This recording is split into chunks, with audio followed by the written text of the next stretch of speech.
अस्सलाम वालेकुम, मैं हूं जवार अवान और आप देख रहे हैं मेरा यूट्यूब चैनल जवार मोटर्स। आज की वीडियो में आपको ये बताऊंगा और जैसा कि आप लोग जानते हो कि कुछ मंथ पहले जो है हुकूमत ने जो लग्जरी चीज़ें थी उनको बैन कर दिया था। मतलब जो चीज़ें हम बाहर से इंपोर्ट कराते थे उनको बैन कर दिया था और उस बैन की जो मेजर रीज़न ये थी कि डॉलर की कीमत को कंट्रोल करना, क्योंकि जब हम बाहर से कोई चीज़ इंपोर्ट करते हैं, कोई भी चीज़ हम जो है वहाँ से इंपोर्ट करते हैं तो वो हमें डॉलर में पे करना पड़ता था। सो उसको जो है बैन करने की मेजर रीज़न यही थी। लेकिन अब ये बैन तो मौजूदा गवर्नमेंट ने हटा दिया है, क्योंकि IMF की जो शराइत थी उसमें ये भी शर्त थी कि आपको जो बाहर से चीज़ें लोग इंपोर्ट करते हैं उस पे बैन हटाना होगा। अच्छा, हुकूमत ने बैन तो हटा दिया लेकिन उसके ऊपर टैक्स इतना ज़्यादा लगा दिया है कि आप चीज़ बाहर से इंपोर्ट नहीं करा सकते। क्योंकि हमारा गाड़ियों के रिलेटेड चैनल है तो मैं आपको बताऊंगा कि 800 सीसी से लेकर 2000 सीसी के इंजन वाली गाड़ियों के ऊपर जो 85% जो है मतलब इंक्रीज की गई है, रेगुलेटरी टैक्स जो है वो लगाया गया है। तो इससे जो है लोकल मैन्युफैक्चर पर क्या असर पड़ेगा,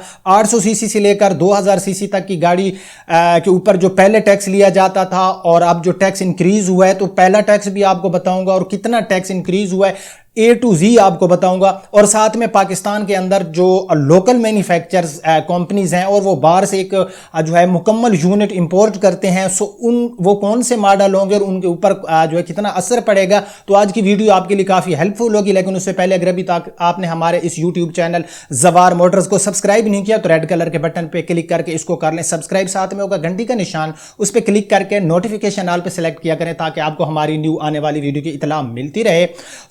जैसा कि आप लोग जानते हो, मैं बता चुका हूं कि इस बैन को जो है IMF की शर्त पर हटाया गया और अगेन इसके ऊपर जो टैक्स लगाया गया है।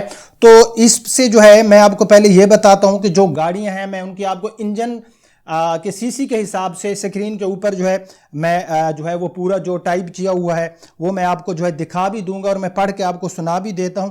अप टू 800 सीसी अगर 2019 मॉडल गाड़ी आप 800 सीसी 2019 मॉडल जापान से या किसी भी कंट्री से आप इंपोर्ट कराते थे तो उसका जो टैक्स था वो 8,50,000 था। अब न्यू टैक्स होगा 20,14,305 रुपए, तो तकरीबन 11,64,305 रुपए अब मजीद आपको टैक्स देना होगा।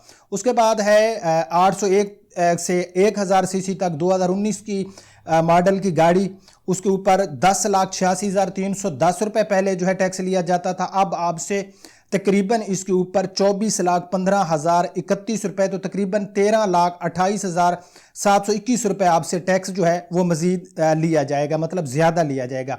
अच्छा, इसमें 1001 से 1300 सीसी तक की 2019 मॉडल गाड़ी जिसके ऊपर 26,96,493 रुपए टैक्स लिया जाता था अगर आप इंपोर्ट कराते थे, अब आपसे 56,36,393 रुपया लिया जाएगा और 29,39,450 रुपए टैक्स को इंक्रीज कर दिया गया। उसके बाद 1300 या 1300 प्लस मतलब 1500 सीसी तक की 1300 से 1500 सीसी तक की गाड़ी 2019 मॉडल 37,98,195 रुपए का जो टैक्स था अब आपसे 79,37,921 रुपए का टैक्स लिया जाएगा। 41,39,726 रुपए 726 रुपए इसमें जो है आप मजीद आपसे टैक्स लिया जाएगा।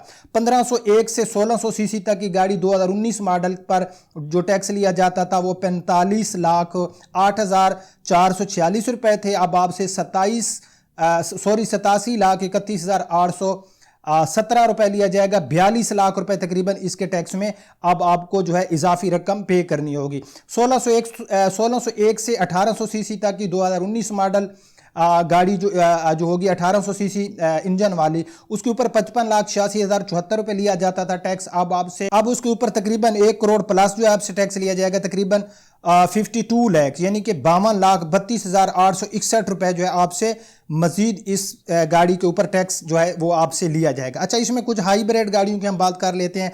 जिस तरह 301 से 1500 सीसी कोई हाइब्रिड गाड़ी 2019 मॉडल थी तो उसके ऊपर 21,07,121 रुपए टैक्स लिया जाता था, तो अब उसके ऊपर आपको 41,68,960 रुपए का टैक्स देना होगा। तकरीबन इसमें जो है जो इंक्रीज किया गया वो 20,61,000 है।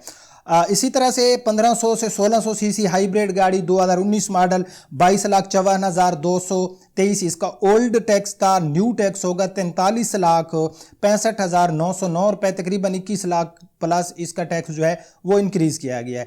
1601 से 1800 सीसी तक जो गाड़ी होगी 2019 मॉडल, इसका ओल्ड जो रेगुलेटरी टैक्स था वो 30,39,000 लाख लिया जाएगा तो 26 लाख जो है इसका इंक्रीज़ किया गया। सो उसके बाद जो असर पड़ेगा जिन मशहूर गाड़ियाँ जो जापान से इंपोर्ट होकर आती हैं, सो इस पर जो है मैंने एक आर्टिकल भी लिखा था, आई थिंक आप लोगों ने ये आर्टिकल पढ़ा भी होगा।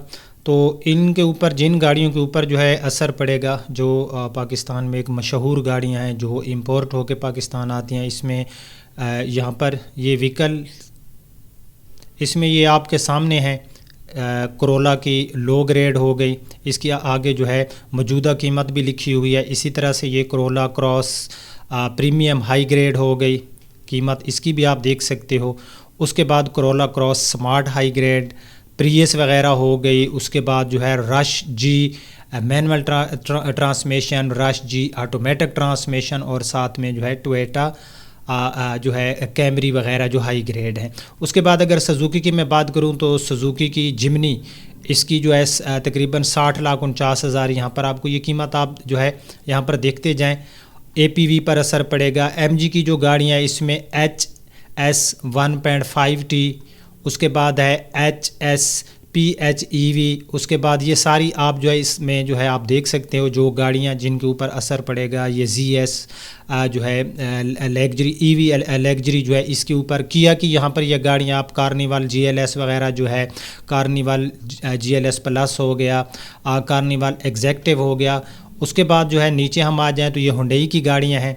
मैं इस आर्टिकल के लिंक भी डाल दूंगा डिस्क्रिप्शन में, आप जो है मुकम्मल पढ़ भी सकते हो। ये हुंडई की तमाम गाड़ियां जो हैं ये आप देख सकते हो, इनके ऊपर जो है इस टैक्स से जो है असर पड़ेगा। यहाँ पर आप व्हीकल्स के नेम देख सकते हो और इसकी जो मौजूदा कीमत है ये भी आप लोग देख सकते हो। उसके बाद ये होंडा की जो गाड़ियाँ हैं, होंडा CR-V हो गया, अकॉर्ड 1.5 टर्बो हो गई, ये कुछ जो है गाड़ियां थी जो पाकिस्तान के अंदर मशहूर गाड़ियां थी जो वो बाहर से इंपोर्ट की जाती थी, जिसमें मैंने आपको कुछ किया की गाड़ियां दिखाई हैं। बाकी मुकम्मल आर्टिकल जो है आपको डिस्क्रिप्शन में मैं लिंक डाल दूंगा, आप पढ़ सकते हो। तो आप बात करते हैं कि इसका जो मौजूदा मार्केट के अंदर गाड़ियां हैं, जिसमें जो है कि अपना टोयोटा की गाड़ियां हैं जो जैपनीज़ हैं या किसी भी कंपनी की गाड़ियां हैं जो ऑलरेडी इंपोर्ट होकर पाकिस्तान के अंदर जो है अवेलेबल हैं, तो उनकी कीमत बढ़ेगी। क्योंकि आप बाहर से गाड़ी इंपोर्ट करना समझो कि कोई भी इंपोर्ट नहीं करेगा, क्योंकि 15% से इसको जो है 100% पर लेकर चले गए जो रेगुलेटरी टैक्स था। तो अब जो है जापानीज गाड़ियों की मार्केट के अंदर, पाकिस्तान की मार्केट के अंदर जो ऑलरेडी गाड़ियां मौजूद हैं उनकी प्राइस बढ़ेगी। और जो पाकिस्तान के अंदर यूज्ड गाड़ियां, क्योंकि थोड़ा जो ऑप्शन है, जो बाहर से गाड़ी इंपोर्ट होकर आती थी, अब वो ऑप्शन आप जो है यूज नहीं कर सकते। तो जो मौजूदा लोकल मैन्युफैक्चर गाड़ियां हैं उनकी कीमत पर भी जरूर असर पड़ेगा, क्योंकि पाकिस्तान के अंदर जो हमारे यूजर हैं उनके पास जो है ऑप्शन जो था वो बहुत कम ऑप्शन होते थे। अगर वो लोकल मैन्युफैक्चर में जाएं तो वो एक अच्छी लग्जरी, अच्छे फीचर वाली गाड़ी जो है वो बाहर से इंपोर्ट कराते थे। तो अब जो है इस टैक्स की वजह से उस पर असर पड़ेगा, बाहर से गाड़ी बहुत कम आएगी और पाकिस्तान के अंदर मौजूद जो गाड़ियां हैं इनकी कीमतें मजीद इनमें जो है इजाफा हो जाएगा। तो ये थी कुछ डिटेल जो मौजूदा हुकूमत ने न्यू टैक्स लगाया है इंपोर्टेड गाड़ियों पर। उम्मीद करता हूं कि आपको मुकम्मल डिटेल समझ आ गई होगी। अब अपने होस्ट ज़वार अवान को इजाज़त दीजिए। अपना और अपने प्यारों का बहुत ख्याल रखना। अल्लाह हाफिज़।